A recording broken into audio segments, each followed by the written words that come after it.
Assalamualaikum warahmatullahi wabarakatuh. Hai sahabat akademika, perkenalkan nama saya Ria Damayanti, NPM 2101081018. Saya adalah mahasiswi semester 1 IAIN Metro Lampung. Pada video kali ini saya akan menjelaskan materi mengenai sel untuk memenuhi tugas mata kuliah biologi umum. Sel merupakan unit struktural terkecil dari organisme hidup. Sel dikelilingi oleh selaput atau membran sel yang di dalamnya terdapat cairan protoplasma atau matriks, dan bentuk-bentuk subseluler organel sel yang juga dikelilingi membran. Protoplasma terdiri dari plasma sel atau sitoplasma dan inti sel nukleus. Di dalam inti sel terdapat plasma inti atau nukleoplasma.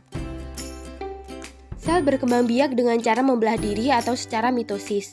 Selain itu, sel juga mengandung materi genetik, yaitu materi penentu sifat-sifat makhluk hidup. Maka, sifat makhluk hidup dapat diwariskan kepada keturunannya. Setiap sel pada tahap tertentu dalam hidupnya mengandung DNA sebagai materi yang dapat diwariskan dan mengarahkan aktivitas sel tersebut. Selanjutnya, saya akan menjelaskan mengenai struktur sel hewan dan juga struktur sel tumbuhan.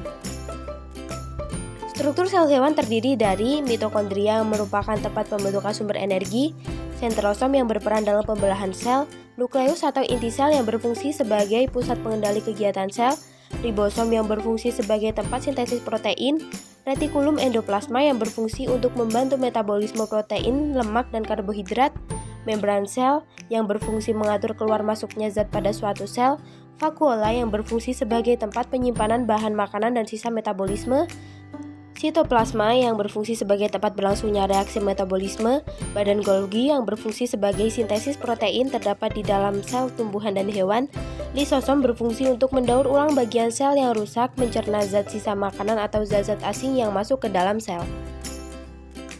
Sedangkan pada struktur sel tumbuhan terdiri dari dinding sel pada tumbuhan mempertahankan bentuk dan melindungi isi sel, membran plasma atau membran sel yang mengatur lalu lintas zat-zat ke dalam atau keluar sel, menerima sinyal atau reseptor rangsangan, dan batas sitoplasma serta lingkungan ekstrasel. Sitoplasma adalah tempat berbagai jenis molekul dan organel lingkungan berlangsungnya reaksi biokimiawi dan metabolisme sel. Nukleus atau inti sel mengendalikan atau mengatur seluruh kegiatan yang terjadi di dalam sel. Mitokondria tempat respirasi sel, terutama sel eukariotik untuk memanen energi. Plasdida memiliki beberapa jenis dan juga fungsi yang berbeda-beda. Yang pertama yaitu kloroplas tempat berlangsungnya fotosintesis, leukoplas tempat pembentukan dan penyimpanan pati atau amiloplas, proteoplas tempat penimbunan protein, dan elaioplas tempat penimbunan lemak. Retikulum endoplasma sebagai tempat sintesis lipid, aparatus Golgi tempat penampungan dan modifikasi protein hasil sintesis dari RE kasar, lisosom berfungsi untuk melisis zat-zat yang masuk ke dalam sel serta menghancurkan organel yang rusak atau tidak berfungsi lagi, sentriol berperan dalam pembelahan sel terutama pergerakan kromosom, ribosom atau aparatus tempat terjadinya sintesis protein, vakuola adalah kantung tempat cadangan makanan atau pengatur tekanan turgor, serta badan mikro yang terdiri dari peroksisom dan glioksisom. Peroksisom menguraikan asam glikolat hasil fotosintesis dan berperan dalam fotorespirasi, dan glioksisom yang berfungsi untuk menguraikan lemak menjadi karbohidrat atau sebaliknya. Selanjutnya ada sel prokariotik dan sel eukariotik.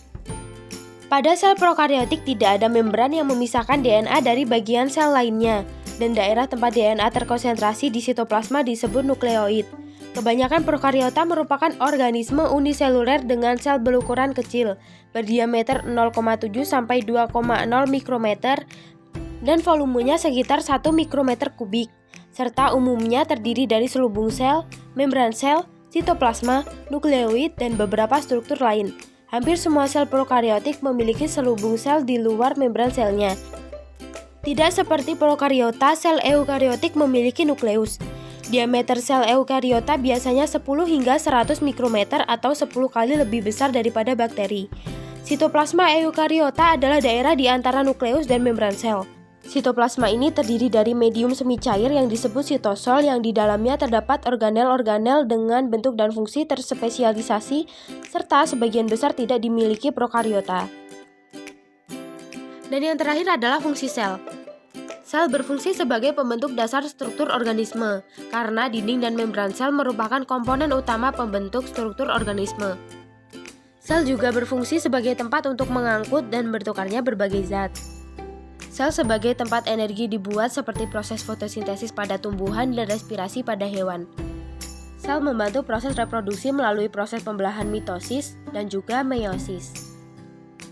Demikian tadi materi yang bisa saya sampaikan. Apabila ada kesalahan dan kekurangan, saya mohon maaf yang sebesar-besarnya. Saya akhiri, wassalamualaikum warahmatullahi wabarakatuh.